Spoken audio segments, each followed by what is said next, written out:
प्रदूषणाच्या विरोधात उद्या पंचगंगा काठावरची सगळीच गावं उद्या स्वयंस्फूर्तीने बंद पाळणार आहे। त्याचबरोबर गेल्या 20-22 वर्षाचा जे हा पंचगंगा प्रदूषणाचा विषय आहे तो सध्या ऐरणीवर आलेला आहे।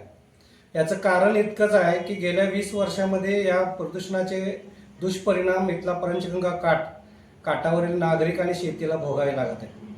आता ह्या प्रदूषणाचे चटके इथल्या जनतेनं भोगून झालेले आहेत आणि तरी प्रदूषण करणाऱ्या घटकांना याबाबत शेतकऱ्यांची किंवा इथल्या नागरिकांची अजिबात सहानुभूती नाही। या पंचगंगा प्रदूषणाला सर्वात जास्त जबाबदार असणारी इचलकरंजी महानगरपालिका असेल किंवा इचलकरंजीमधले प्रोसेस कारखाने असतील। या कारखान्याने आपलं जे रसायनयुक्त जे विषारी पाणी आहे ते नदीमध्ये सोडलेलं आहे आणि या नदीमध्ये पाणी सोडल्यामुळं इथल्या सगळ्या जीवजंतू बरोबरच इथं राहणारा पंचगंगा काठावरचा नागरिक सुद्धा सगळा याचा परिणाम भोगतोय। आपल्या देशात सगळ्यात जास्त कॅन्सरचे पेशंट हे शिरोळ तालुक्यात आहेत। प्रत्येक गावामध्ये साथीच्या आजारांचा फैलाव मोठ्या प्रमाणात असतोय आणि पिण्यासाठी फार मोठ्या प्रमाणामध्ये नागरिकांना या पाण्याची कमतरता भासत आहे आणि या सगळ्याला कारणीभूत असणारी ही इंडस्ट्री आहे। या इंडस्ट्रीनं खरं तर या प्रदूषित पाण्यावर प्रक्रिया करून ते पाणी त्याने आपल्या शेतीसाठी जर वापरलं असतं तर हा प्रसंगच इथल्या लोकांच्यावर आलेला नसता।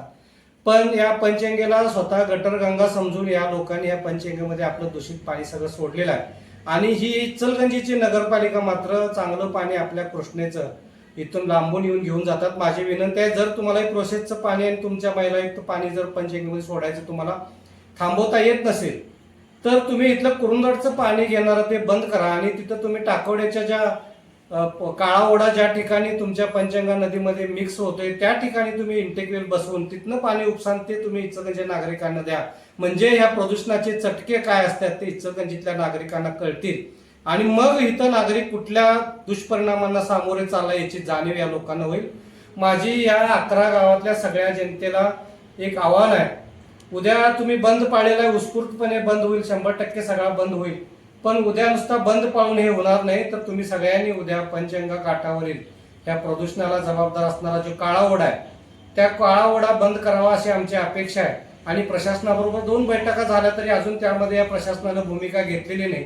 उद्या एकतर काळा ओढ्यात येणारं पाणी बंद करावं, अन्यथा काळ्या ओढा घाण करणारे जे प्रदूषित घटक आहेत ते बंद करावेत। याच मागणीसाठी उद्याचं आपलं आंदोलन आहे। माझी नागरिकांना विनंती आहे, नुसतं गाव बंद करून तुम्ही थांबू नका तर सगळ्यांनी उद्या काळा ओढा टाकवडे वेश इथं दुपारी 12 पर्यंत पोहोचायचा प्रयत्न करा। उद्या ह्या आंदोलनाचा शेवट असेल आणि उद्यापासून आपल्या पंचगंगेचं प्रदूषण मुक्त होण्यासाठी सुरुवात असेल।